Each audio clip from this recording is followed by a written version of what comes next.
You are listening to the Nyx Archive, the official Relic RPG actual play podcast. You can play Relic absolutely free right now by going to relicrpg.com.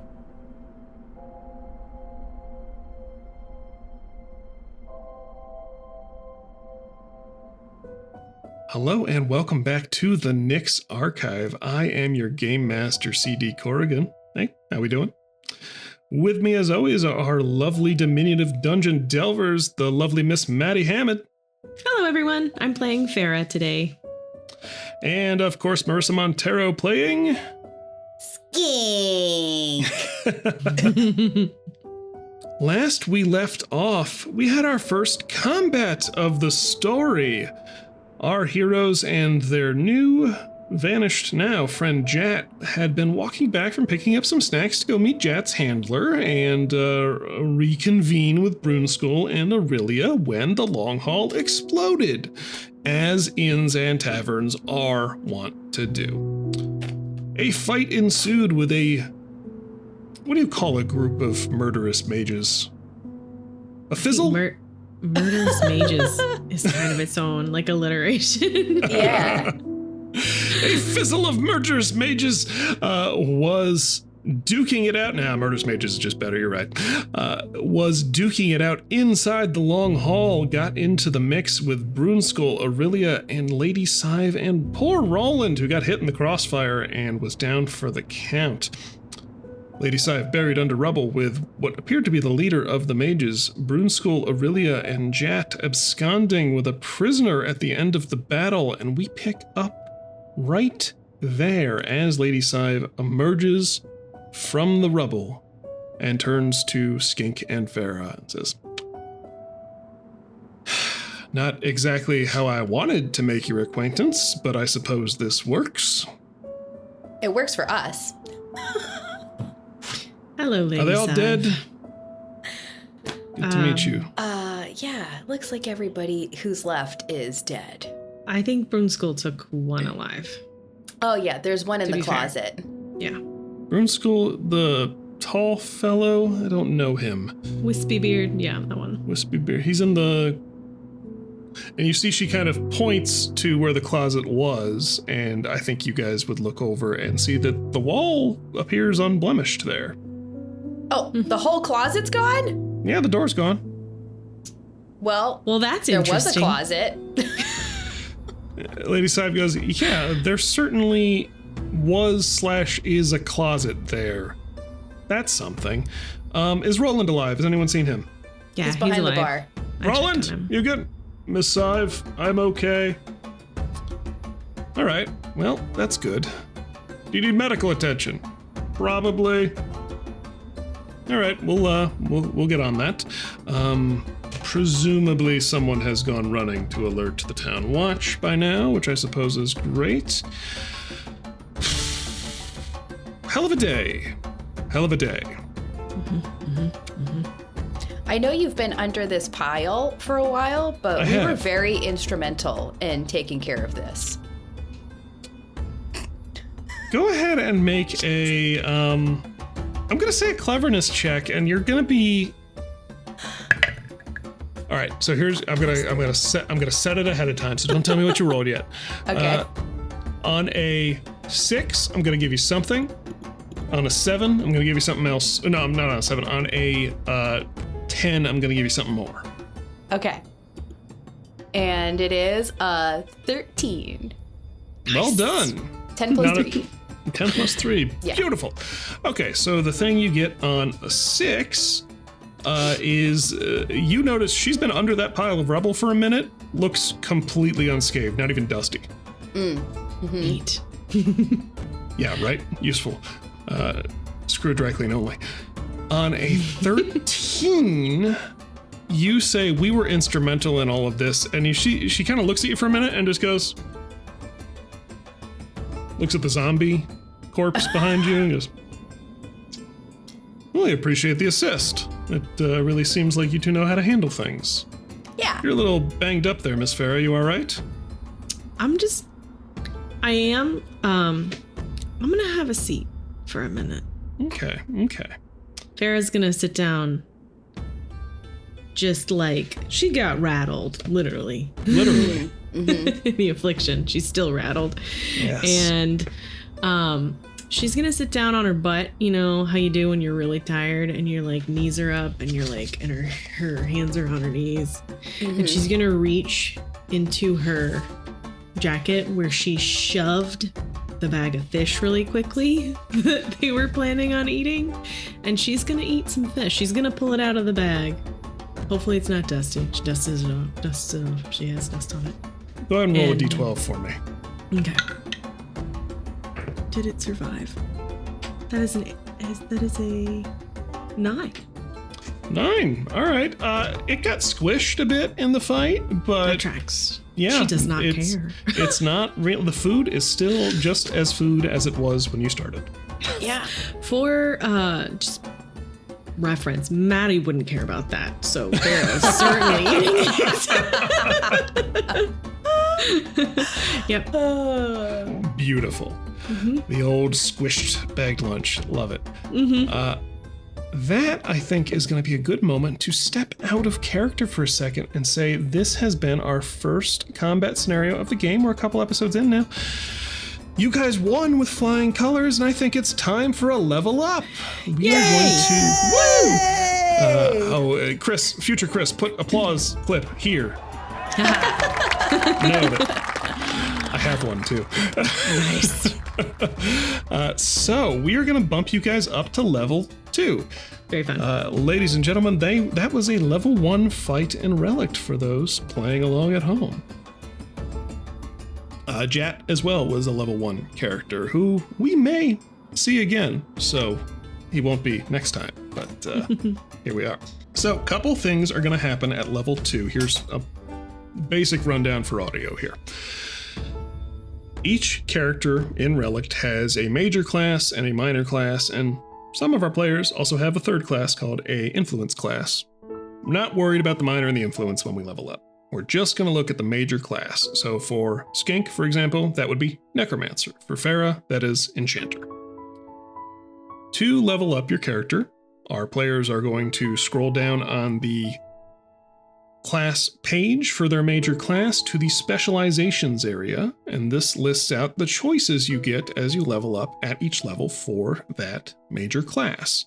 For example, for the Necromancer at level 2, I believe Marissa's options will be either to take a perk from the perk list or to increase her mana resource a little bit more.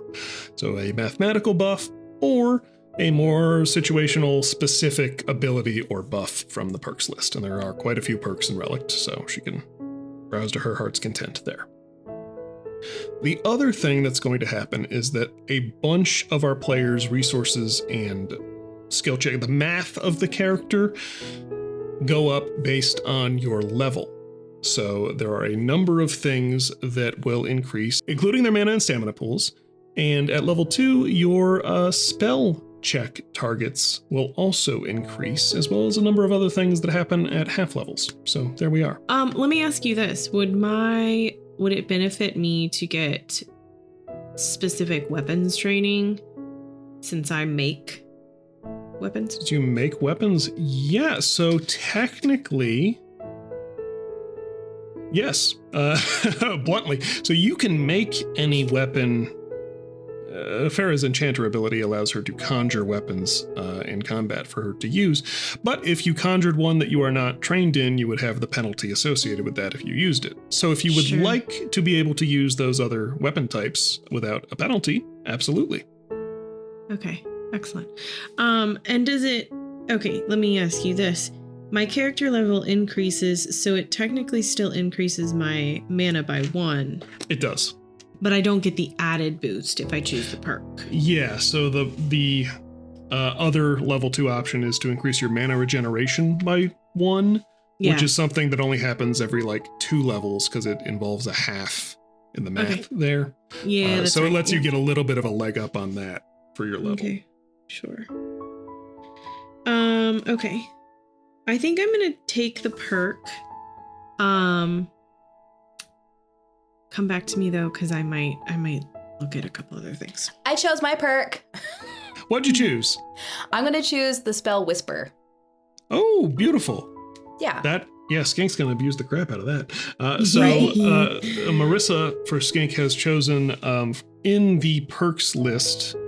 Anytime you take a perk, you can also choose from a number of universal spells. They're generic spells that any character can learn. So things like cleaning and whispering and making little lights and doing rituals to find things that aren't really tied to a specific class. There's a whole bunch there.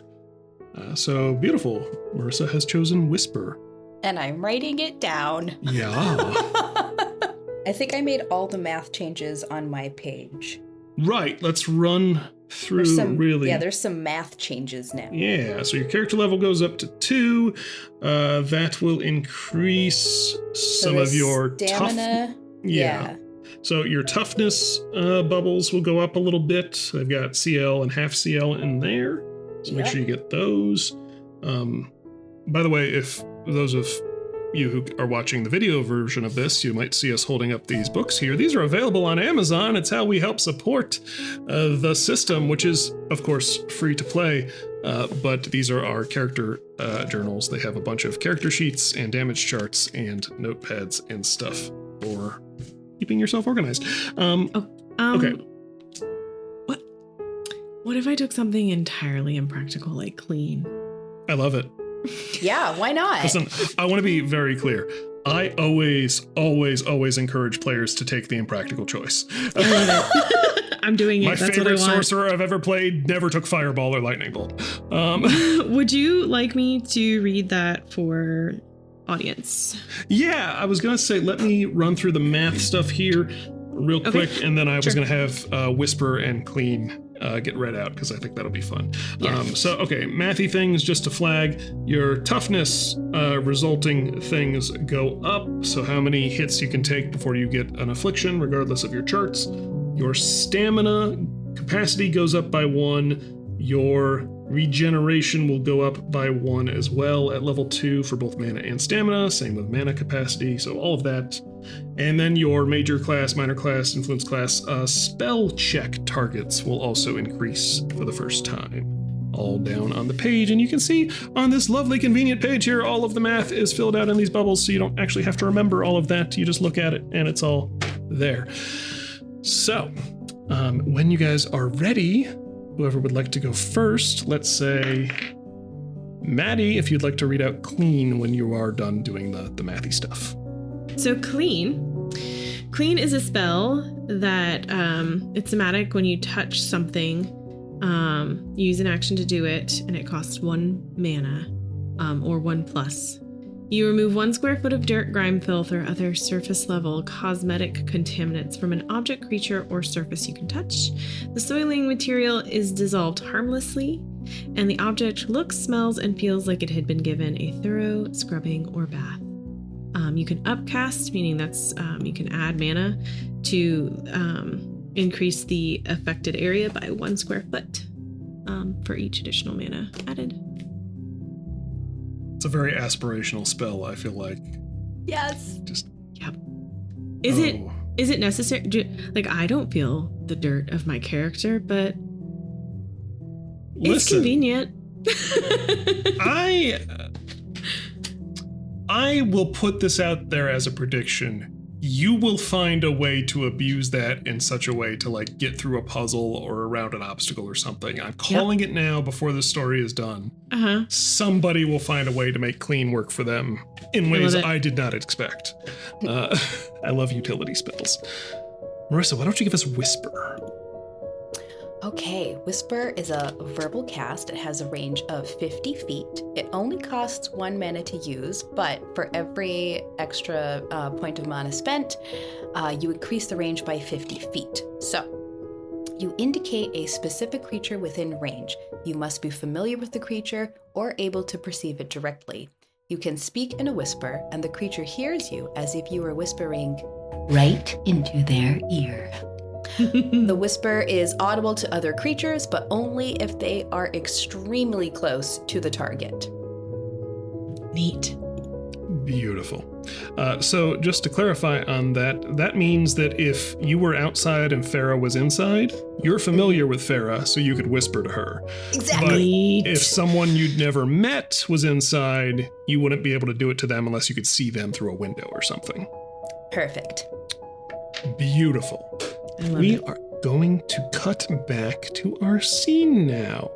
Lady Sive is speaking to you two as Farah sits down and begins to munch on the fish that I have given myself food envy for, listening to that recording back. Yeah. I don't know what recipe that is, but we're going to have to make it. We should do a cookbook. Anyways. I'm writing that down. I'm writing Woo! for that. Farah not has kidding. said, yeah, man, I know. I know who I married. Farah has said that she is feeling rattled and sat down. Lady Sive is looking between you two, and you see that she's staying put. She's kind of holding her ground, but she is sort of sidelong glancing, just sort of eyeballing Roland, like, okay, he's all right.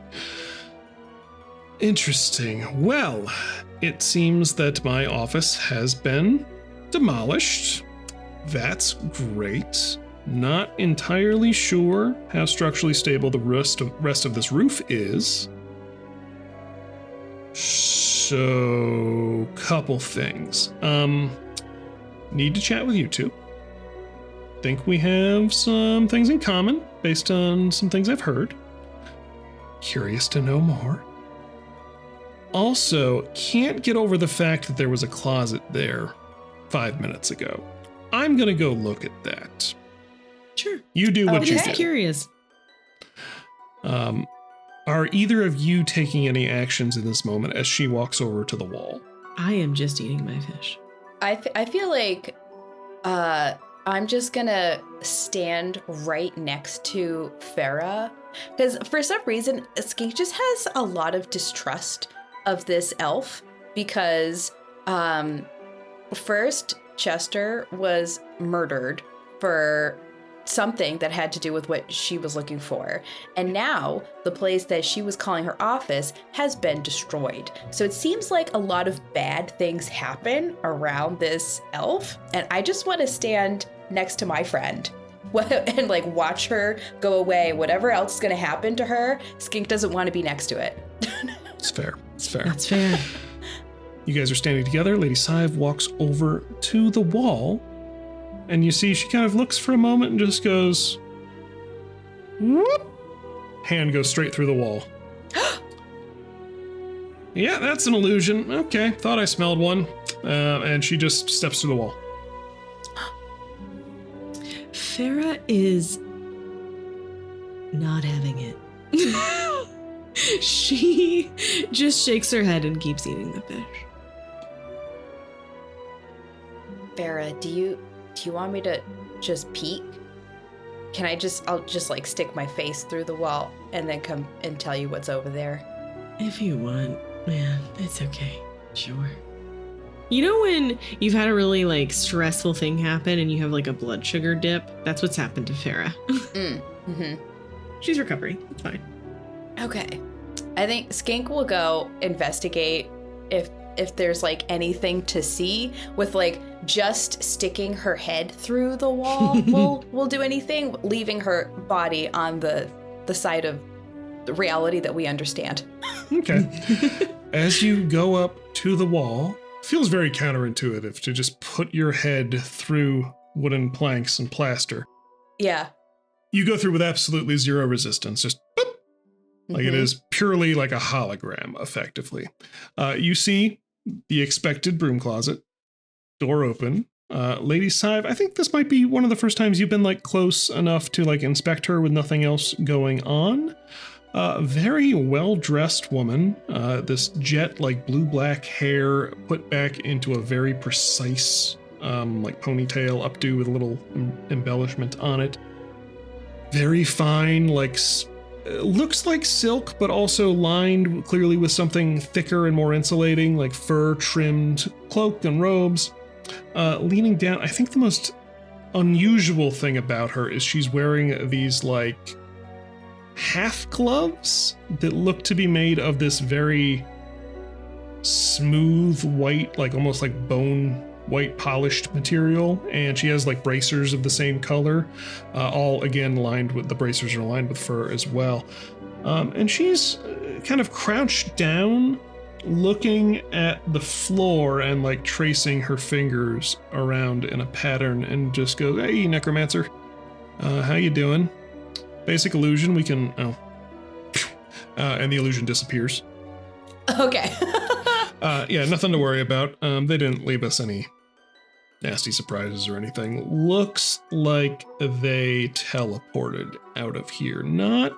And you see her gloves have this little like copper or brass tip on each of her finger, like where the fingernail would be underneath. And she kind of and traces these little glowing runes in the air as she's talking to you, just kind of very, very Minority Report. Yeah. She's doing kind of this number, and she just... Yeah, looks like a scroll or an enchanted item they used, so he didn't cast the spell here, which makes sense. I didn't pick up any blink mages or anything like that around. However, that does mean that it is a little bit harder to trace generic magic. You know how it goes. Not sure where they went. Somewhere south, maybe southeast of here. Not infinite range, so probably within like 100 miles, but you know, that's not super helpful. Anyways, they're gone, so that's cool. So that's the prisoner gone with them.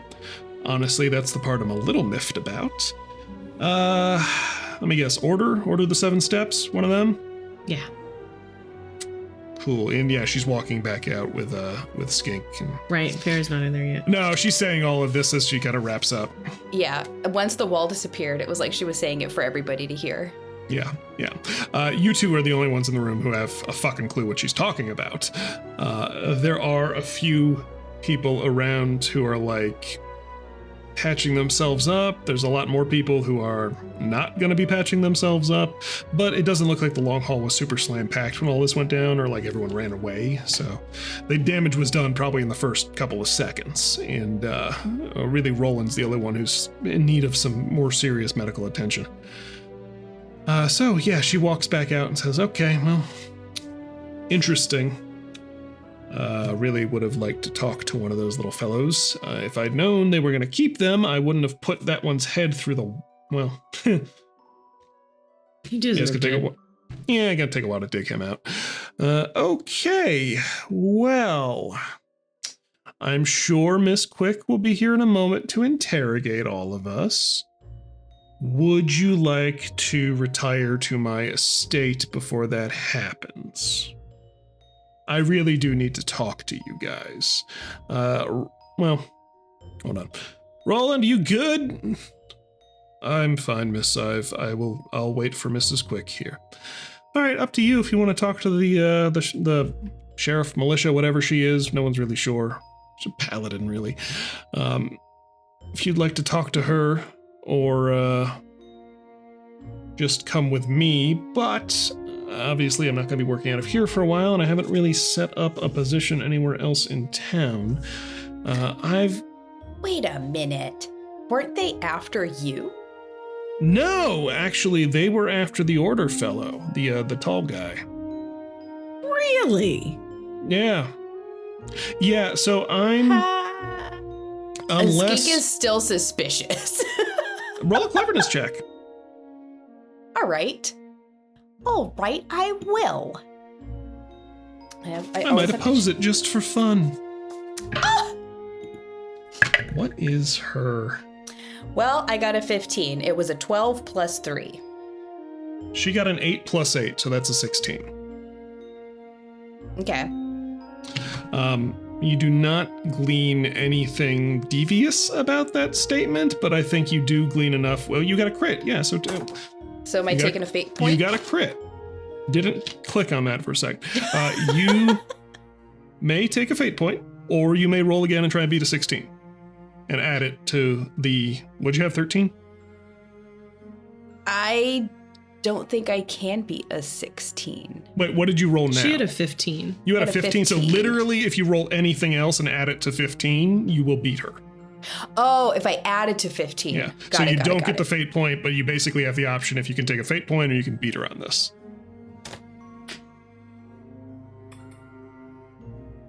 I already have a fate point. I'm just going to beat her. All right, I'll roll again.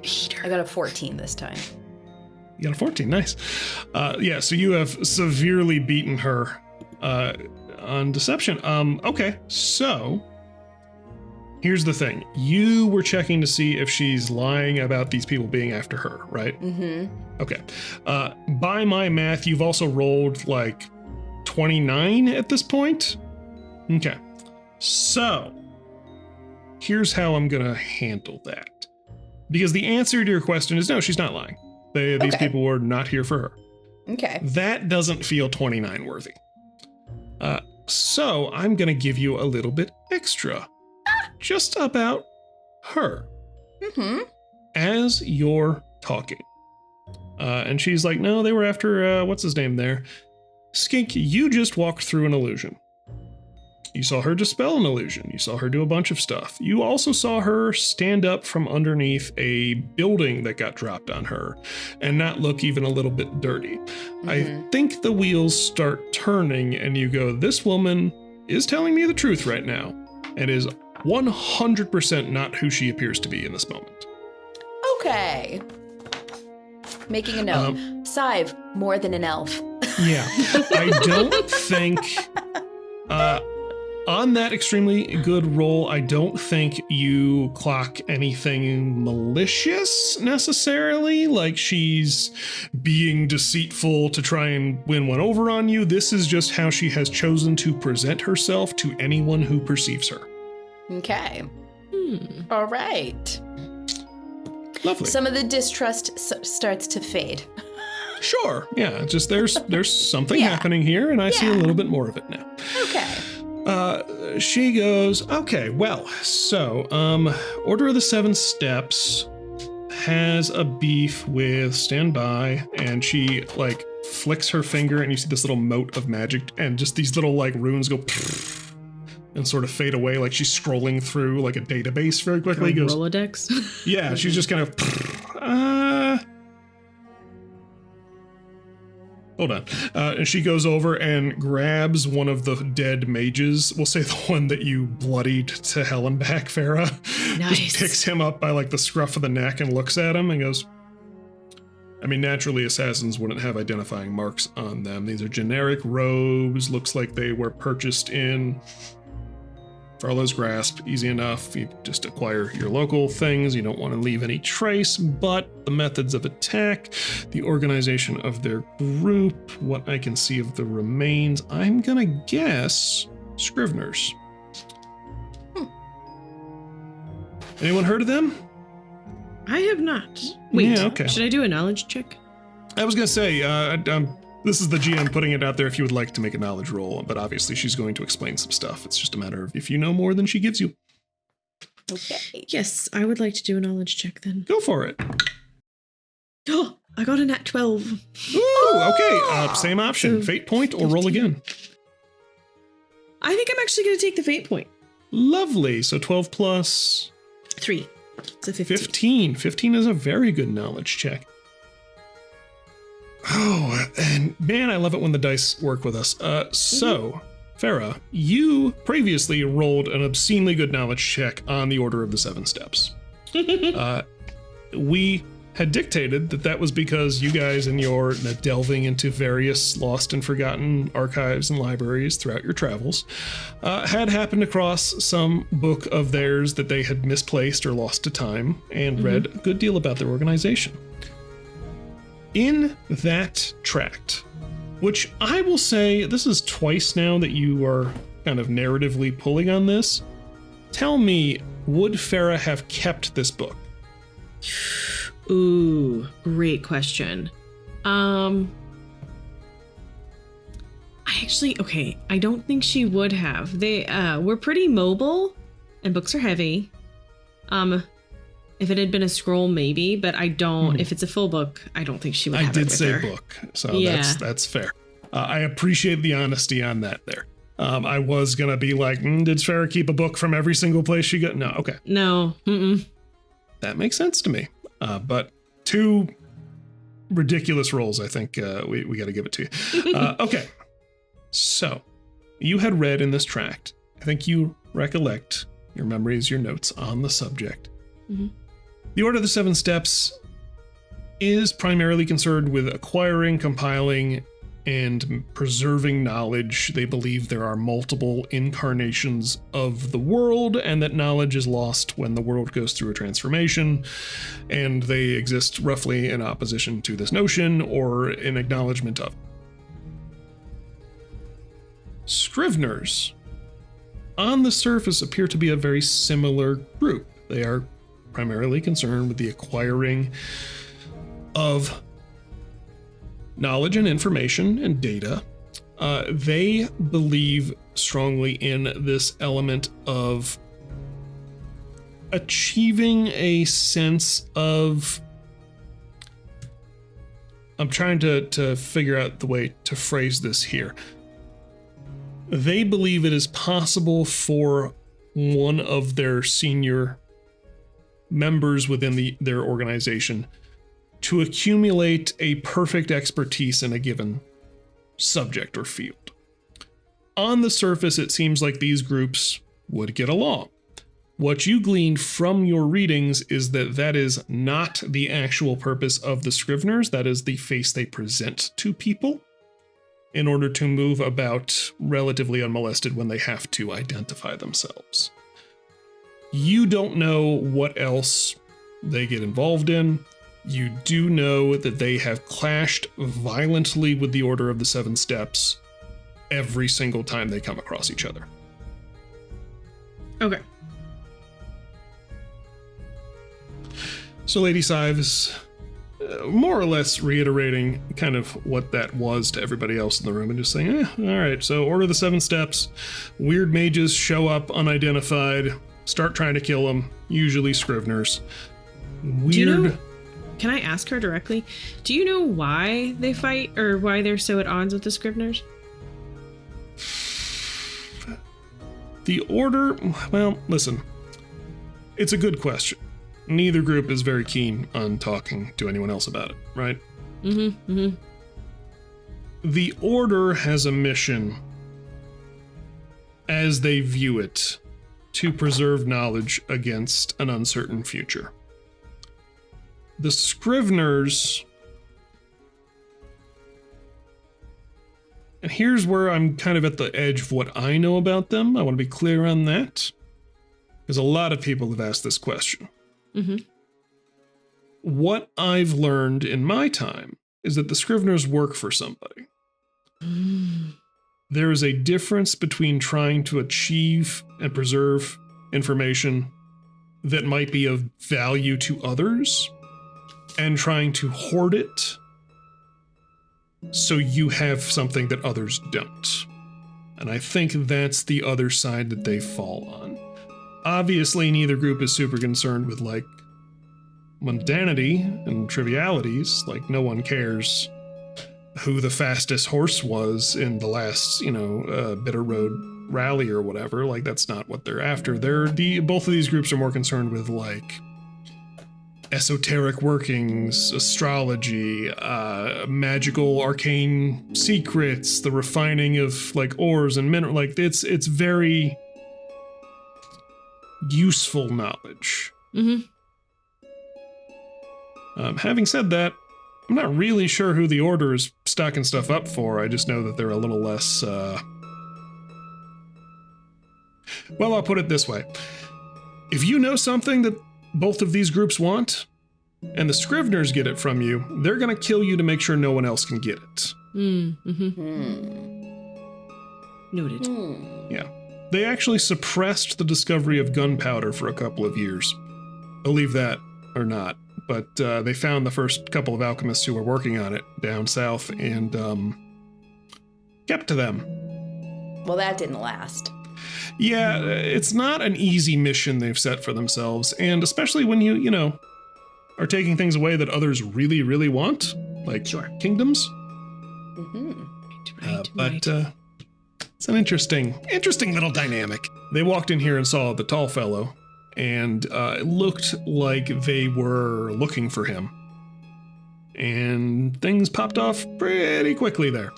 So, there's that. Well, Farah's gonna heave herself up at this point, dust off, and say, shall we go to your place? I don't know that I want to deal with questioning. Yeah, that seems fair. Skink is like, I already talked to one dead guy yesterday. You know, they can do this one without me. You know what? It's healthy to have boundaries, and I respect that. As you guys are kind of dusting yourselves off and getting up to walk away, you hear the rubble shift a little bit. We're going to call this a precision 12 check from both of you. Okay. Oh no. I got a 13. I got a 2. A 2? Yes. Okay. Farah's tired. Farah's real tired. She's rattled. She's got a whole thing going on. You got a 2? I got a 2. Wow. I think, Farah, you don't even notice. I got a nat 1. Oof. Incredible. Skink, you clock one of the trusses, one of the beams holding up like the upper level of the room, collapses and is falling towards her. You've got one action to do something. I don't like it. Oh no! What's my action? Why have you done this? None of my skills are made for this. Wait a minute. Oh, I gotta go back a page. You Hold can on. always alert me. I have some magic. I just like throw you at it. No, that's not gonna work.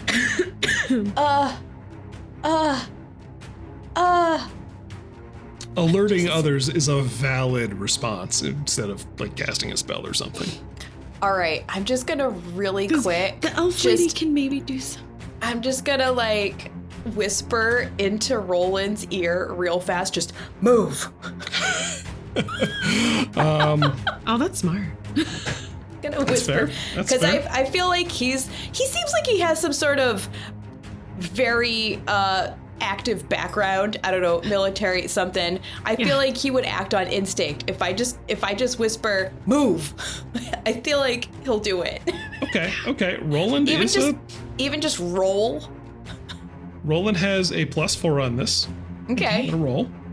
He's looking for a 7. Okay. Nothing crazy. You gave him good warning. Mm-hmm. That is a 7 on the dice. Roland is an orc. He is an adventurer. He is going to use his Mighty Deeds ability, which is an orcish feature, to temporarily make his might ridiculous. It lasts for like 1 round. let me actually pull it up. It's fun. Increase your might, precision, might, precision, or fortitude to 15 until the start of your next turn. Or it also lets him ignore a single source of damage that would do harm to him. He can do this once a day. It's an orc thing. So he's going to activate that ability, and through some combination of a burst of strength and precision and or just tanking damage, he's going no! And just shove this thing off of him. You guys clock Lady Sive whips around and goes, roll it! You all right? All right. Fine, ma'am.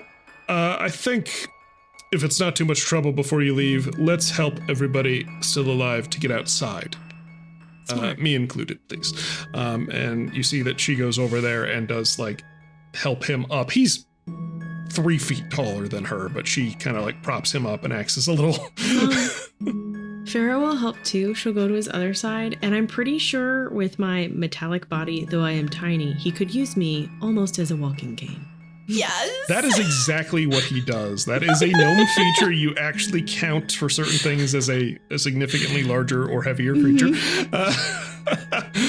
And he does. He kind of leans on the two of you. Appreciate it, ladies. And you see, Farah, you're pretty well accustomed with blood and injuries. His leg is basically shattered. Like that's what's going on with him right now. Why am I like Farah cares about Roland as a character, but also Maddie, me. I am weirdly attached to Roland. Hey there, this is your friendly neighborhood game master CD Corrigan dropping in midway through the episode to say a very heartfelt thank you from myself, Maddie, and Marissa for your support and listenership of the Nyx Archive. One of the things I am most proud of on this show has been the incredible music and sound effects that we've been able to pull together to bring our episodes to life. Nearly every single sound effect and all of these awesome musical tracks that you have heard in the Nyx Archive thus far have come from Monument Studios, and we are so happy to announce them as our first official sponsor. If you want to bring your TTRPG experience to life for your home games or your own productions, head on over to monumentstudios.net and use code NYX, NYX, to get 10% off any order. I was so happy to get this sponsorship opportunity because this is truly a product that I was 100% sold on and actively using on the show before I ever spoke to the creators. So please go forward, tell them we sent you, and enjoy. It's the cool retired barkeeper. He's always like, it's the fan favorite RPG character. Yeah, exactly. His military buzz cut. Yeah. And his like unshakable demeanor. Yeah, his little pot belly. He goes, actually, as you guys are helping him out, he goes, if you wouldn't mind, actually. And lady goes, of course. Sive kind of whips her fingers and his bandolier of flintlocks flips over to her hand and she hands it to him and he just feel better with it. Love it. No problem. You guys help him outside. The remaining patrons who have like survived this whole ordeal kind of like are gathering themselves and kind of rally around Roland. He's like, I'll look after everybody. I know the neighbors. I'll get us inside and warm and we'll talk to Lady Estelle. And you see down the road, like a good ways, but you see that Estelle and some of her companions in the Temple of the Thaw outfits have rallied a number of what looks like just people they call on in town and are rushing towards the long hall at this point. And Lady Estelle goes, I've already talked to her this week. She's good at her job, but the woman is exhausting. And just, and you guys pick up, you are kind of screened from that view. Just like a little bit of camouflage. Like we're going this way, she's coming from that way, she's just not going to see us. And she leads you off into Osk. Lady Sive takes you across town. Osk is not a big town, right? There are a number of halls and taverns and various, blacksmiths and alchemists and different shops. Taverns, restaurants, etc., things that you would find on Main Street as like the shopping district, effectively. Off Main Street, you get into more like warehouses and storage and like the things that you need to keep in a town, especially a town that endures very long, very harsh winters and doesn't have a strong growing season at all. So, fish processing and meat storage and like that kind of thing. Like just the things that you need to sustain a population up here. Beyond that, there are residential areas. Most of them, a lot of row houses here kind of crammed together so they can kind of share heat, like central hearths, fire that will supply warmth to like multiple abodes kind of built around them as like a quad or a duplex or whatever. A lot of that. Lady Sive leads you to a small but very well appointed manor that it doesn't have a huge footprint. It's almost like a oh, hun, help me out here. What are the New England houses with the super pitched roofs? You know what I'm talking about? Doesn't matter. Like the like ski line, like the big A-frame kind of houses. Yeah, it is. It's somewhere. It's closer to like an A-frame or a Tudor style. It's very well appointed, but still compact to like preserve efficiency, right? Sure. With 2 chimneys on either end of it. So it's got it probably combined, but looks like 4 smokestacks coming out of it, warming the interior of this place, and a small stone fence with a wrought iron gate surrounds the perimeter of this. She goes, well, it's not much, but it is home away from home. And she opens the gate and walks in. Farah, what is your major class primary stat? Remind me. Cleverness? Knowledge. Knowledge. Go ahead and make a knowledge check for me. Okay. That's a 7. 7.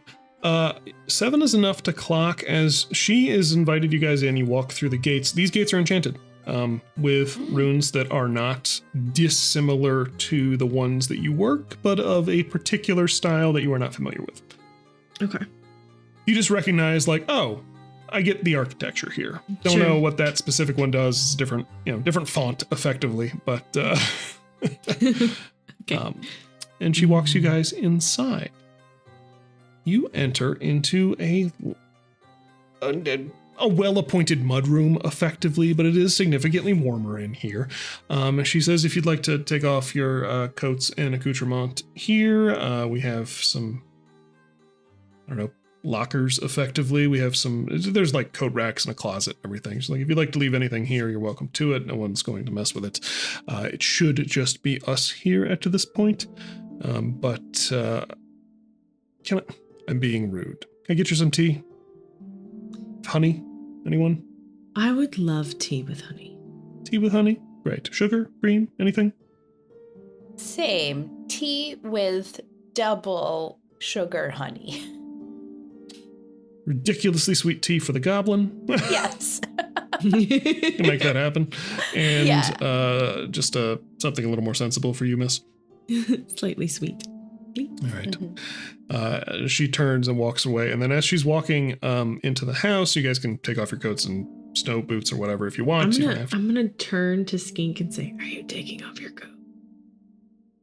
And the Skink is like, I don't know, man. It seems like no matter what we would do, she'd overpower us. That's a good call. I'm just gonna take off my coat. Okay. It's pretty warm in here. I know. It's like, on the one hand, I don't like to be without my spells. On the other hand, I don't think any of them will hold up. I am gonna make sure, I'm gonna like check all my pockets and I'm gonna make sure that my coat doesn't really have anything in it. And hang it up. Like I have most of my stuff on my body otherwise. Yeah, she didn't say anything about like disarming yourselves or anything. She's just Right. kind of like, yeah. Yeah. Which one of you has the flake, by the way? Skink? I think I have it. It's in my Yeah. pocket. Okay. Yeah. I keep it on my person. It's not in a bag. Just checking. Yeah. Lovely. Okay. Yeah. So, and like Pip is in the house now too. Yeah. oh yeah, Pip is like, Yeah. and is immediately like shiny objects everywhere, and he's up in a like crystal. He's like hopping around a crystal chandelier. Like he's jumping over to like examine his reflection in like a candlestick. He goes, you hear, and he like falls into a vase, and then pops out a minute later, like. I love it. And then he goes and he kind of is like hopping around the next room a little bit, like this big den, like living space. You guys disrobe.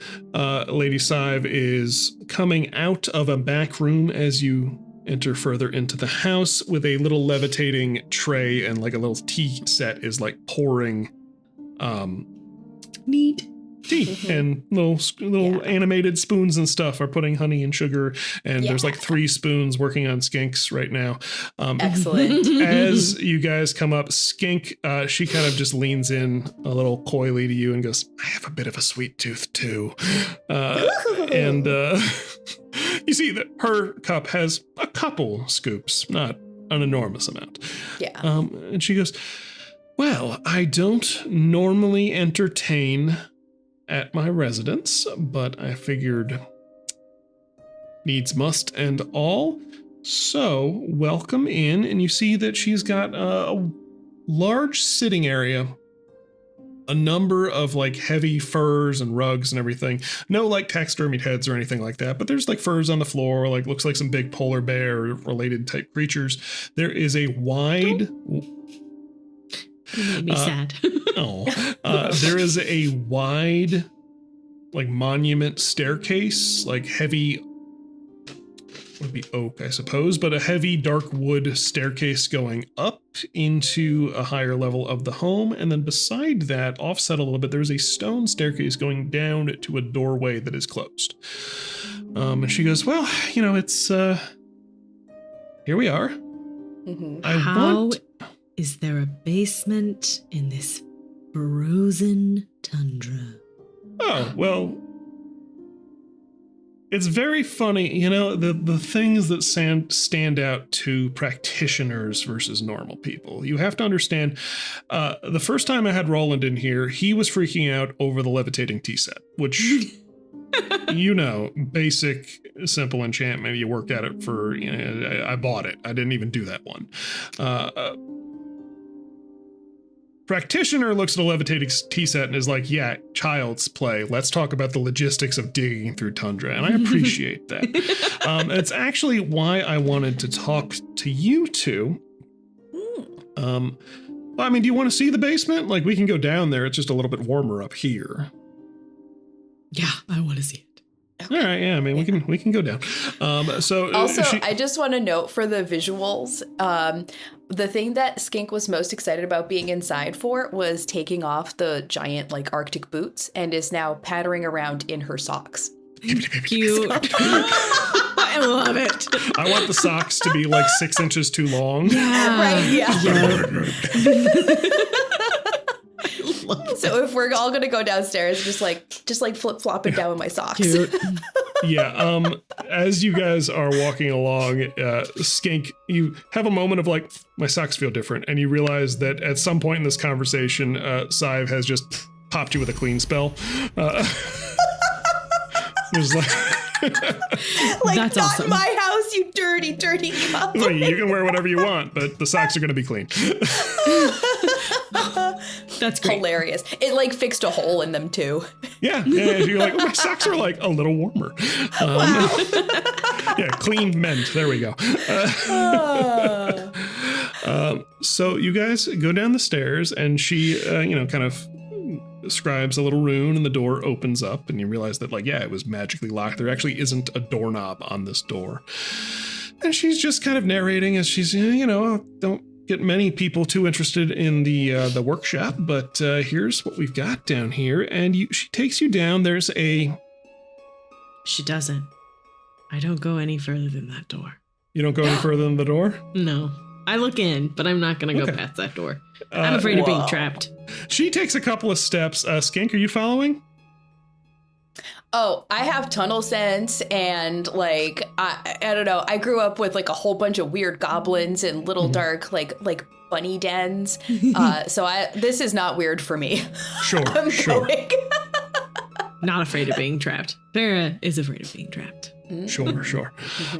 As you step inside, she, Skank is following behind her, so she's just kind of continuing to talk and be like, yeah, we dug this out and da. She kind of looks over her shoulder and sees Farah stopped at the bottom of the stairs and goes, Pip can come too if he wants. You don't have to wait for him. Just, Pip, come on. Oh, no. I'm not getting trapped down here. Fair enough, I guess. Well, all right. Anyways, I guess no what one you ever can... said that Farah and Skink weren't odd. Yeah, she just goes, Miss Farah, if it makes you feel any better, if I didn't want you to leave the gate around the whole house, you're not getting out of there. So that's not comforting. I apologize. I'm bad at small talk. You see Farah deliberating, she acknowledges yeah, that's accurate. And then she's gonna say screw it, and she's just shakes her head. Okay, fine. She just resigns to this is how I die. Yeah, I'm all right, here, you're right. Here we go. As you step inside, Lady Sive just looks at you and goes, and now that you're No, I'm kidding. I am here. If it makes you feel any better. Does she actually do that? Oh yeah, she fakes you a little bit. Oh, that's not a good idea. Uh-oh. What are you gonna do? What does Farah do? I don't even know. Yeah. What would she do? I think she would cut herself. Sure. Yeah. Yeah. I'm going to full on make myself bleed too. How do I do that? How much damage do I need? You actually have a blood mage ability that's, I think, just called pinprick, where you can just bleed. Yeah. Yeah. That's what I do. So she and Farah just immediately and like you get a blood counter and a round of bleeding. So you would take slashing damage if that was to continue. Okay. Noted. And Lady Sive just goes, kidding. I am kidding. Here's Farah's like, And I just look at Lady Sive and go, she's not kidding. I see that. I said in my letter I wasn't sure if I was annoyed or if I appreciated the gumption. I'm really leaning towards the appreciation the more I talk to you guys. So I like that. she is far more comfortable with us than at least Farah is with her. Oh, yeah. Like she has not looked phased, even like getting buried under the rubble. She's just like, Right. yeah, it's a living. So she goes, here's what we'll do. She grabs a piece of her hair, snips it off with her little, you see a little flash of magic, ties it in a little bow, and she pulls a little, what would it be? Just a little piece of parchment out from, a little scrap of paper out from her cloak. She sets it on a little like sill next to her in this hallway, puts the hair on it, scribes a rune, and the hair kind of burns itself into the paper. She picks up the paper, she walks it over to Farah, and she goes, here. Flicks a little like piece of blood off her gums, like stabs herself just a tiny little bit, drops it onto the page, and scribes a little rune that Farah, you would recognize as like a combination of enchanting and like blood magic a little bit. Okay. Very basic thing, but she goes, by this token, I swear on my power, you are free to leave here anytime you would like. I'm going to She hands snatch to you. it. And she hands it nicely. I like to snatch it as quick Yeah, as and you feel like there's magic in this, and everything that you know in your history and your knowledge of your profession, you know this would work. Like she would suffer not lethal, but like a significant like etheric blow if she was to go back on this little totem, this oath pact that she has given you. All right.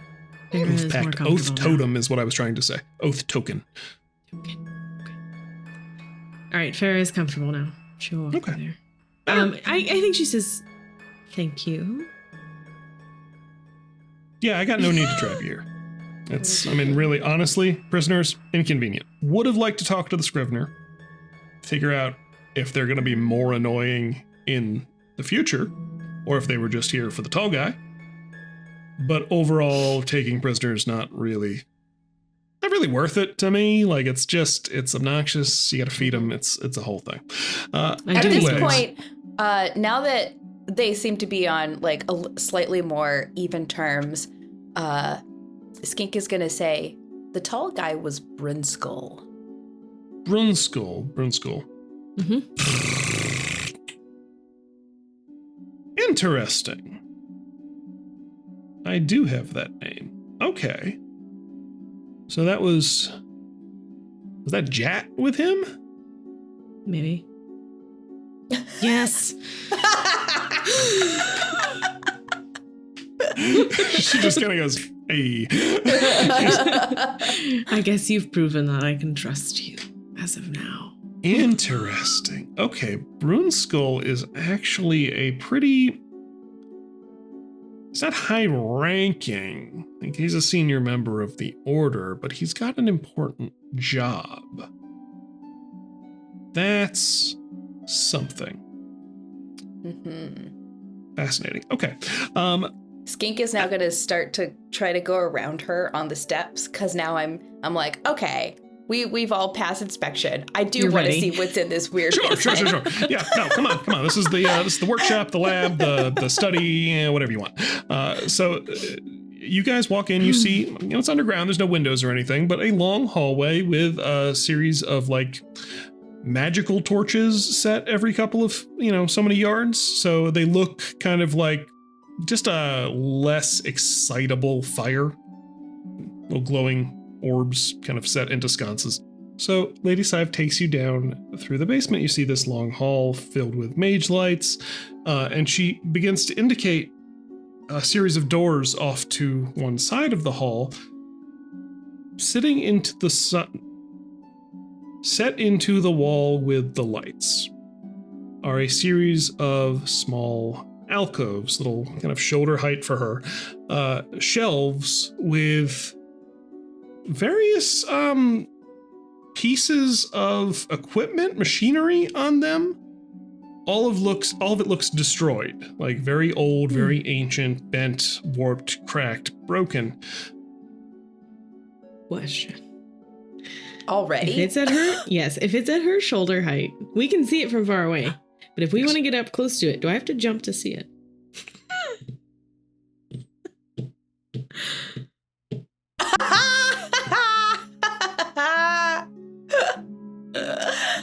Or at the very least, really stretch. I think I would have to hop. Yeah, right? I think you would. Or step least a out little to bit. look at it, then get close and just look at like the bottom. Yeah. Oh, wait, okay. I Because have a Farrah feeling- will 100% do that, by the way. Okay. She's doing that right now. I have a feeling Clunk. that we've gone so many places together, but as a quick check, is Farrah so heavy that I would be unable to hold her weight? It would. Yeah. Farrah is heavy enough that it would definitely take a pretty good mic check for you to boost her up. I Okay. don't Whereas think Farrah vice would do versa- that to you. Vice right. versa. Skink can just kind of clamber over Farrah and not have a Because problem. I was wondering, like, if in all of our, exploits and adventures together, if we had devised some way of like, I'll stand on your shoulders, you stand on my shoulders, kind of like. I think it more thing. often is. No, I think it's only ever you standing on my shoulders. It's is only my ever guess. me. Yeah, Okay. 'cause I don't think Farrah would do that to you. Would do that to Skink. So yeah. Actually, I guess instead of jumping, I might jump like once, and I probably make a pretty loud noise. So then I'm gonna say to Skink, "Hey, come here. Do you want to get on my shoulders and see this? What is this stuff up Okay, here?" yeah. We're gonna be the like. Instead of asking the yeah, hostess. yeah. Just gonna And I'll just snoop. like climb up and start describing everything that I see. Sure. Okay, so Skink, go ahead and make a. Do I want to do knowledge or cleverness? Let me think.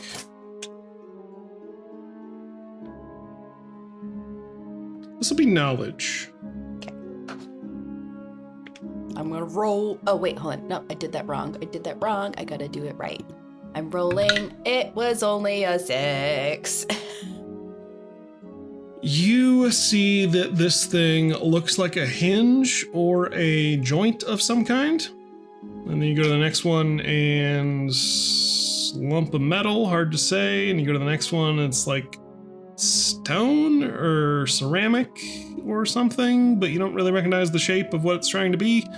And it kind of continues like that. And so I just relayed down to Farrah. So, I gotta wait. There's a hinge. There's a big lump of metal. There's a big lump of rock. Thanks, Skink. I'm gonna put you down now. Okay. I'm gonna turn to Lady Sive, and say, "Excuse me, Lady Sive. What's that?" She looks extremely amused by this whole situation here. Yeah. And you see, as you turn, Pip is sitting on her shoulder. Oh no, I don't like it.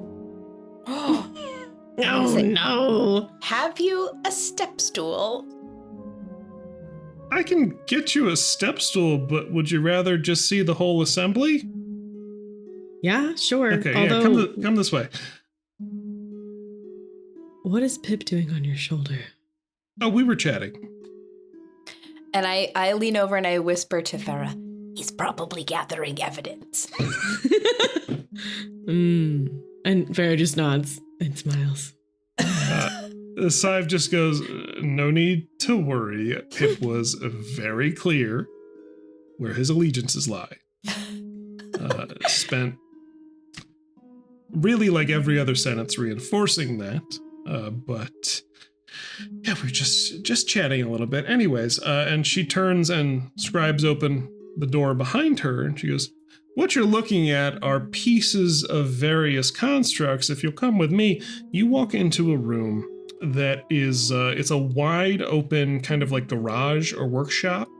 It's got a scaffolding in it, and set up, suspended by pieces of this scaffolding, is a large, I think, Farah, you would know enough about just enchanting and whatever, a construct. It is almost like an automaton type of creature. Usually this is like a statue or a construction that is animated through magic to be a moving, like a golem or a machine yeah, or something that's what like I was that. gonna say. This one is clearly extremely weathered. It has 4 arms that reach down all the way to where it looks like its feet would also land. So almost like these gorilla walking things, but it's got like 2 chest segments, each with like shoulders and arms on it. A large mono eye looking thing set into the head portion of it. And many pieces of it are missing, and the remaining pieces are held up by scaffolding and wire to the roof, approximately where they would be in the final assembly if it was all together.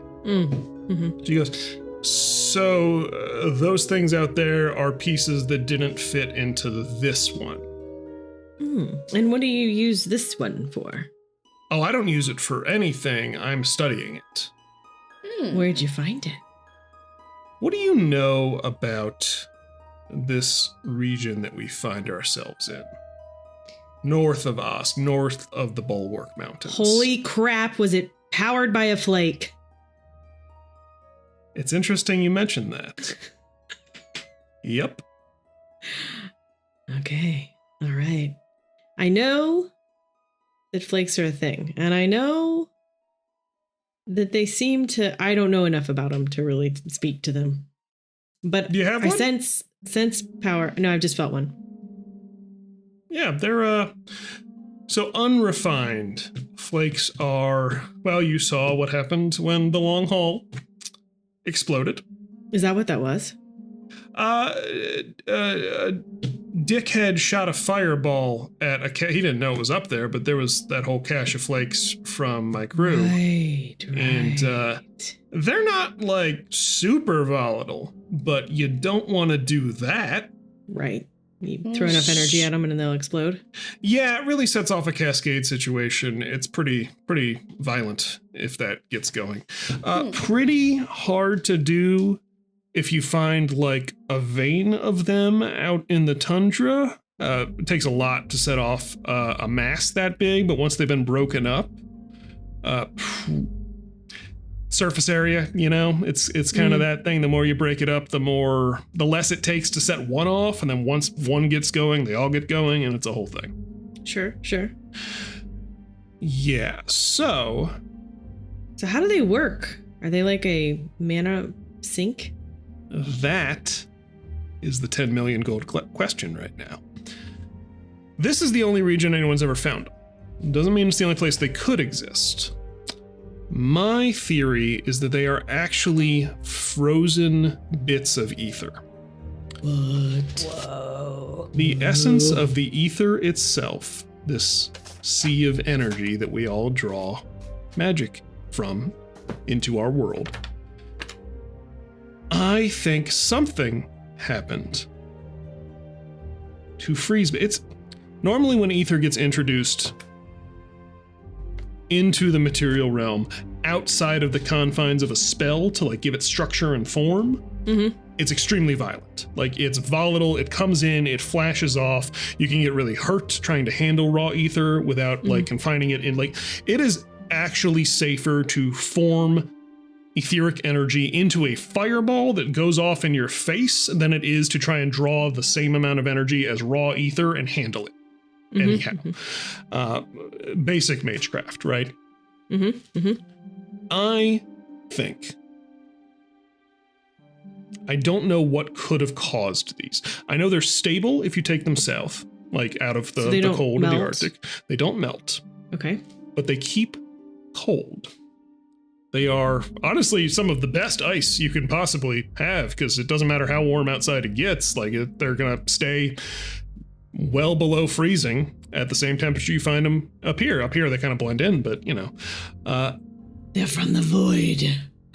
so I don't. They're very, very interesting. That was Maddie, not fair. Right. A lot of people very curious about what they are and how they're formed, and if it would be possible to form them otherwise, because once you refine them, which is a process people are working on with varying degrees of success and results, refined forms are much more stable, still kind of dangerous, but they become more and more reusable. Right now, if I was to harness, she pulls a glass vial out of her pocket, little bit of smaller than the one you had, just a little bit of a flake. If I was to try and harness this and use it in some spellcraft right now, it would probably hurt, and it would work, and then it would be drained. It would just crumble into dust. Mm-hmm. There's a refining process. It takes an enormous amount of them, but you can refine them into something that will eventually accumulate more charge as it interacts with, the raw flow of the ether. Very, very useful. Obvious. Many, many applications. Potentially. Problem is getting them, transporting them, not exploding, getting the refining process correct, all that good stuff. How do you refine them? That is a very good question. It takes a pretty well-appointed alchemical and enchantment lab. Much more than I have up here. We're talking about this needs to be processed at like a wizard's college, with like a whole lot of resources and investment. It is a significant enterprise, which is why you don't see anyone up here close to the source trying to just do that part of the process. I am almost certain that it needs to be done in a place of power, but I haven't been involved in the process myself, so not really sure about that. So flakes are, as I said, interesting, valuable. You see why once they were discovered up here a couple of years ago, people figured out what they were. Not a lot of people traveling north of the mountains up here until relatively recently. Kind of a boom on going to get some more. Not the part that brought me here, though. These things. So north of the Bulwark Mountains here is a place called the Shatterflow Tundra. How would you feel if I told you this place wasn't always cold? It was always cold, mind you, like it's a northern latitude, but the ice did not used to come this far south, the permafrost. Question. Yeah. In our readings, would we have come across information on like the changing of our world like I have in terms of climate change across the eons? Interesting. Let's... Okay, what I'm gonna do is bracket a knowledge check here. Okay. 15. Yeah. Little bit tangential information. Okay. 25. Very relevant information. This is a Okay. very hard check. Okay. Are we both doing it? Yeah, do you need us both to do? Up to you guys. That's a hard enough check that if you both want to take a shot at it, you're not gonna throw off the odds too much. Let's do it. Sure. It's a knowledge. What shit? That's a 1. It's a 9. You guys are like, this is up to the bulwarks, is about as far as we've ever heard of anyone going. This is you guys to you are on like the edge of the known world here. Did I, with my nat 1, do I just not believe her? Am I a climate denier? No, so nat ones are not an automatic failure. It's just a low roll. So you still have your modifier. It's whatever that Okay. was. All right. It was a 4. 4, yeah. So you're just like, I don't know anything about this. Okay. So she explains that, yeah, so this has always been a northern climate, right? Harsh winters, frozen lakes, frozen rivers, etc., etc. But it was not nearly this severe in terms of weather and permafrost this far south until within the past couple millennia. These things date to that same time. Interesting. I've found a number of them, and I've sent out expeditions that have found a number of other pieces, and a great many other fascinating archaeological elements once you get up north of the Bulwark. I have so few records at my disposal of anyone ever living up here. Osk is about as far north as modern civilization gets. There's a couple of like fishing towns you could find on various rivers that are only accessible at certain times of year, but like no ruins, well, maybe there's ruins, we haven't found them. Like there's no real history here, and until the flake craze started, not really a lot of people looking. Because why would you? There's just not much here. There's not much to attract anyone. So I am very curious to learn more. Partially, listen, I'm a very good mage. I don't know how this thing works. I was just about to ask you. Thank you for answering my question ahead of time. Yeah. I found a couple different designs of it, or pieces that imply different designs. Like some of the parts out in the hallway don't fit into this construction in any way that I can think of. I'm very curious to know more. Now, I said I don't have a lot of records of anyone living north of here, but some people do. One of the places that I have found mentions of a civilization or civilizations living north of the Bulwark Mountains has been in libraries in Bastion cities. I'm sorry, Beacon cities. So I think we might have crossed paths a little bit on this element. Because I had my eye on a certain little archive that I hadn't been to yet, but before I could get to it, one of my little birdies, or little bees in this case, told me that a couple of diminutive explorers happened to check it out and walked away with something interesting. I don't know what you're talking about. Yeah, okay, listen. I'll put it this way. The 8 Fathom Kraken and I go way back, and he's very appreciative of you helping out his friend. It's one of his offspring, technically. What? Is he the bee you're talking about? No, that the bee little was octopus was our. No, the bee was passing along a message for him. They have kind of a history there. It's a whole situation, but they owed him a favor. So they knew I was interested in the area. So when someone came out of there and they had a whole little thing. This weirdly, no, maybe not weirdly, knowing that she knows the octopus that we now know is a baby kraken. Farah, like the blood oath token she made carried less weight, actually. Now she's like, all right, yeah, we were there. And we do have a scroll, but I'm not going to give it to you. I'll let you see it, but I don't want to give it to you. Skink might have other words. I don't know. As Skink goes, how much is this worth to you? I was just getting to that. I don't want to take anything from you. I want to pool our resources a little bit. Listen, I'm looking at a library that I want to go check out. I haven't had time to get to it. My sister hasn't had time to send anyone over there yet. Then you two walk out of there and beeline for Osk. I'm already up here. So I just said, hey, we'll wait and see. And here you are. And then we had that whole business with Chester and everything. It's been a very hectic week for me. Yeah. I would love to see the scroll that you've got. I would love to share what I've learned relevant to it. And if you're interested, I think we can find a way to make this lucrative's not the right word, because I'm not interested in getting richer. We can make this profitable for both of us, for all of us. Pip tells me you also found a map? Pip! Oh, Mom's mad. Pip, you are supposed to keep our secrets. Keep our secrets. Peppy goes, "Ah." And she goes, in fairness, and she holds up a little, she hands him, and you see...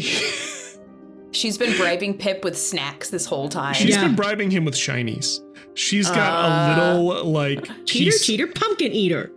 She's got a little piece of almost like fool's gold or something, but each facet has been mirror polished, so it's just like a little tiny disco ball.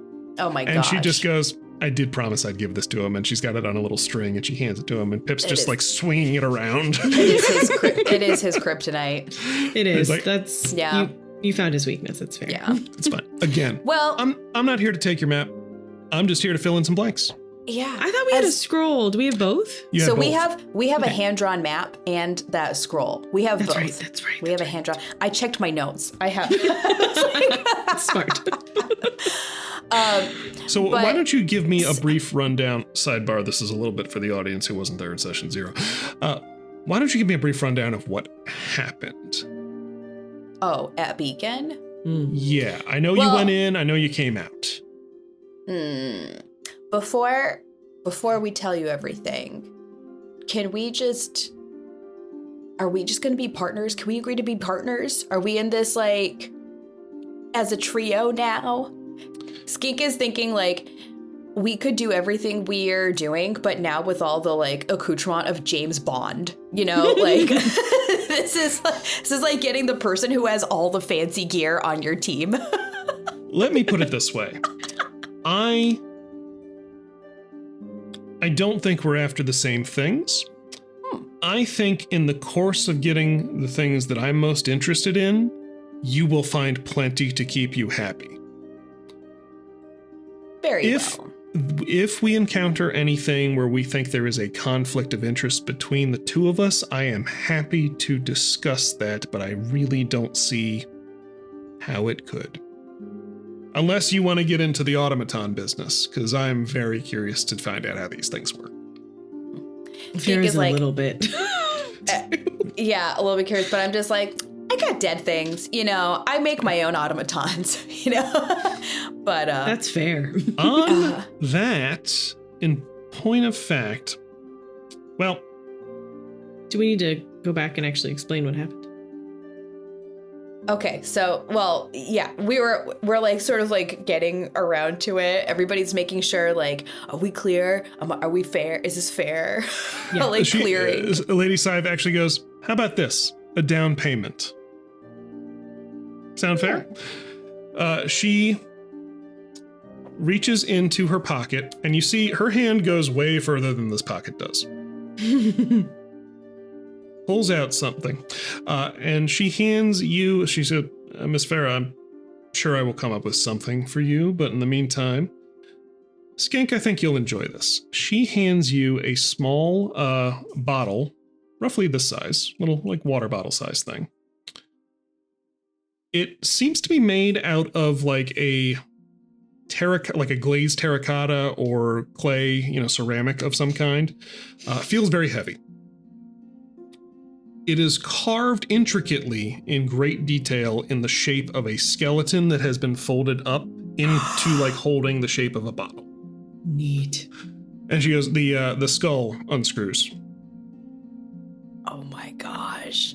And Skink is thinking, this is the perfect vessel for capturing a, reanimated ghost.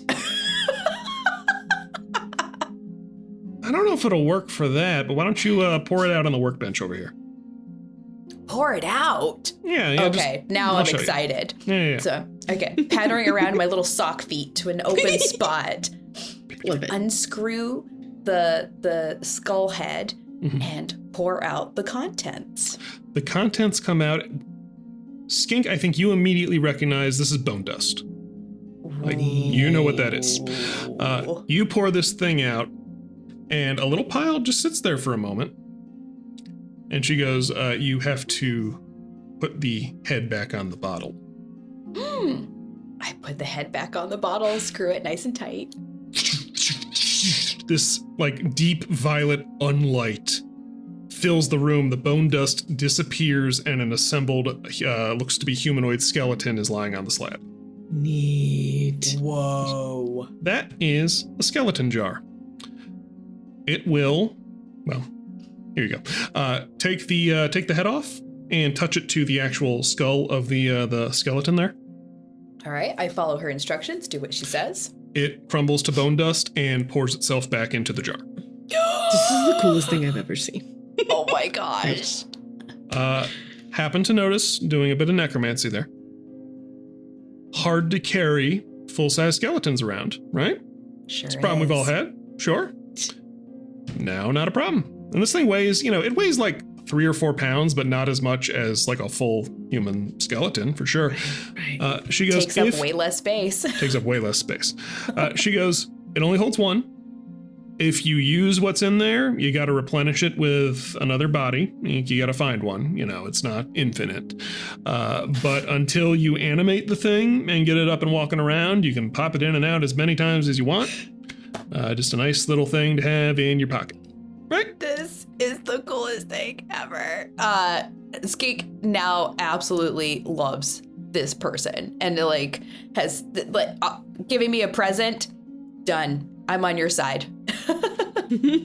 Important thing to note here. How do I put this? It only works on dry stuff. If you have a squishy body, right? Like a fresh corpse, and you can use it, you're gonna wind up with a pile of goo. It'll take the bones, but it'll leave everything else. Gross. Oh, that's fine. Yeah, just listen. Just unperturbed. I just wanted to tell you that because I've seen some people who get it and think that they're going to use it for cleanup, and that is the opposite of what happens. Okay, just the bones. Yeah, just the bones. Then, mechanically speaking, she explains it'll hold up to a large skeleton, but nothing like bigger than that. Incredible.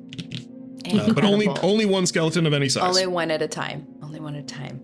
This is the best present I've ever gotten. Right? Hey, I've gotten you all sorts of cool things over the years. I can't compete. What am I saying? This is the coolest thing I've ever seen. Miss Farah, I can show you how to make them if you want. It takes like 3 weeks of enchanting, but you can. Yeah, duh. Okay. It'll take us probably a month to go over the intricacies of doing it, but if you got the time, come on back anytime. I'll show you in off hours. Okay. And I'm just yeah, Farah, you should learn how to do this. I mean, it's useful because then we could have lots of little skeleton jars, and then anytime you need a skeleton, you just open all of them. And so now Skink looks over at Farah and is like, "Is it map time now? Are we ready? Are we ready to share?" Yeah, we're ready to share. Yeah. Okay. Now that you got your little blood promise, your little blood and hair promise, and I got my little present. I'm like, okay, we're ready to reciprocate. We're ready. Yep. We're ready now. It's our turn. Okay. So you guys produce the old scroll and the old map that you found, and Lady Sive goes, as you're looking over these, she goes, all right, so give me the short version. You went to Beacon or a Beacon outpost. I never really interacted with them a lot. They've been gone for a generation now, but relatively recent history, but they were around for a long time. All right, do you want me to target or do you want to take it? Yeah, whoever wants it. I was gonna. Okay, you go. All right. I mean, we went to Beacon. We weren't sure what we would find. We have a habit of scouring old libraries, and we'd heard there would be a good archive out there. So we looked I know around. someone like that. We looked around, and we were finding some nice things, but it wasn't until we what happened again? I think we helped the Kraken baby escape. As it was after we helped him escape that something became visible. I blew a little bit of a hole in the wall. That's what it was. You blew a hole in the wall. Okay. Yeah. As I want to do. You uncovered a hidden storage room. Okay. She's just kind of like, all right, that makes more sense. So yeah, we blew the hole in the wall. And that's when we found the hidden scroll, the secret scroll. That is not unheard of to me. So the Beaconites, I don't know what the Light Keepers, I don't know what they call themselves really. I never, like I said, super interacted with any of them. They've still got some people like the Aspera descendants and refugees and whatever drifting around. So you might run into some, but their whole civilization was built on war after war with different sea tribes sea peoples out of the Cimmerian Ocean, right? Like they had a long-standing feud with a number of stations there and Myr and like different underwater empires. Their cities get flooded and razed a lot, or they did, and so they would constantly rebuild. So it's not uncommon in a beacon ruin to find rooms that were sealed off after being damaged or hastily patched in a preparation for an assault or something and then forgotten about because whoever was in charge of patching it up died or got moved or did whatever. So it kind of actually makes sense. The reason beacon is interesting to us here and to these things, and she points at the giant construct behind her. What I've found thousands of years ago, in the earliest days of Beacon, this was a young civilization then. A coalition was formed to come up here and fight a war. I don't know who was against who or what the stakes were. But Beacon sent soldiers, sent troops up here to fight a war, and it was something to do with a thing called, and she points to the scroll you have, the Calder Infinia. Mm-hmm. Mm-hmm. All anyone knows about that thing, those of us who have delved into these weird esoteric mysteries of history, hey, I rhymed. My sister would really appreciate that. All I've found about that and all anyone knows about that, some source of vast power. Some legends point to it can grant wishes or bestow godhood or great power or immortal life or immortality. I don't know really what of that is true. But from what I gather, it was in the possession of whatever or whoever was up here that was being fought against by Beacon and by these other great empires of the age.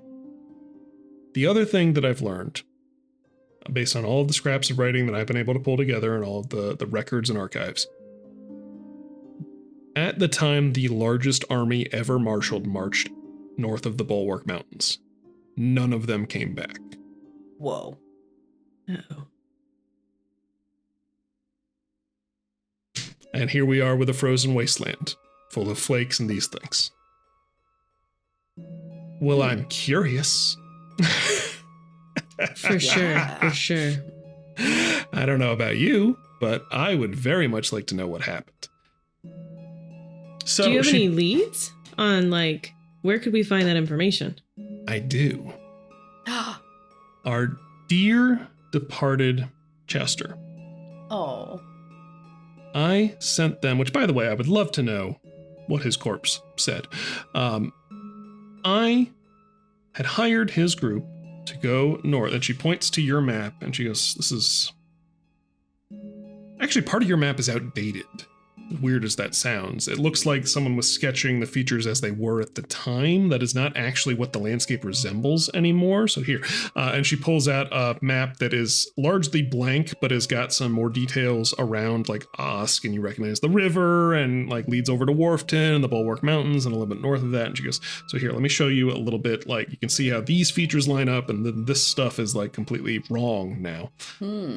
Here, there is a point in the mountains. I know it is a place of power, a minor place of power, strongly affiliated with divination magic. The forces that marched north, the coalition, the alliance, whatever you want to call them, as part of their campaign preparation, sent a conclave of diviners to this point to establish a divination system to attempt to determine the course of the war to come. Like, this was a years-long campaign. From what I've been able to gather, immediately after getting this thing up and running, as hostilities erupted, they were overrun. Their prophecies never got out. They might have changed the whole course of the war if they were correct, it's prophecy, who knows. Never made it back to, effectively the commanders had to fight the war blind without having what could have been life-saving information. But the procedures of diviners in those days matches roughly what you see now in war colleges of divination and tactician diviners that some of the larger empires of the world still marshal to this day. It hasn't changed that much. They would have written and ensured was preserved the prophecies that they scribed, they foretold on a perpetual scroll. I hired Chester and Cassie and that group to go to this place and find that scroll. Now, unfortunately for dear Chester, as they got into the mountains, they found what appeared to be a relatively rich vein of flakes and decided that the 2,000 gold I had promised them was worth less than probably the 6 or 7K worth that they dug up and hauled back with them. And the rest is history. I still need someone to go there. Why don't you go there? I have a prior engagement.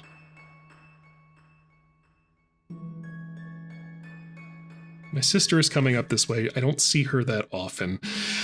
And I kind of need to be here when she gets here. It's a bit of a whole situation. Maddie has a guess as to what you want. Everybody should read Relict, and you'd know. Shameless plug. Read Relict. Shameless plug. Read Tattered Pawns. Am I guessing right? Oh, I don't know. I spread many mysteries throughout my writings. Okay. So you need 2 tiny creatures. 2 tiny creatures who appear to be unmotivated by flakes to go. Listen, can I level with you? Yeah. Of course. She kind of leads you back out of the lab and heads up to the sitting room again. And she goes over to what you see is a slate blackboard up against, takes up most of one wall, and it's completely clean and blank. She taps on it, and a small army of sticks of chalk levitate up and begin scribing a whole list of things. She goes, "That is the list of people I have currently commissioned to go out and do various errands for me. I will tell you, most of them not as promising as the one I've just told you about. The only reason I'm bringing it to you, a group that I have not worked with before, is because I saw what I saw of the fight in the inn. You seem very capable, and you've got the link to the Bastion stuff, and I think that we have more interests aligned than simple profit motivation. Because all of these people are mercenaries." That's fair. Skink will... So, Lady Seve. Yes. I believe that our interests are, in fact, in line. However, I must point out that Chester was murdered for seeking this exact location that you seek. She locks onto you and she gets very close and she goes, "That brings me to my really last questions here. Do you know who killed him?" Not exactly. What we do know is that 2 tall, pale figures came after him in the night, asking questions. What were they asking? I don't remember. And that's only because I can't remember what I said 2 weeks ago, and I haven't listened to the edited episode. But can someone... They were asking what you sent him after. You see she just frowns and she goes, "Fuck." And on that note, I think we're going to end this episode of the Nyx Archive. We'll pick it up there. I was going to continue that conversation, and I kind of realized, like, oh no, that's a good stopping spot. place. That's a good spot. Yeah. You can edit out all the places where I said, I don't remember. No, listen. Right. No, please do for my sake. No, Fair people appreciate it feeling organic though, like because that happens all the time. Like, I don't remember shit. No one who's ever played a tabletop game, including the GM, by the way. Oh, God.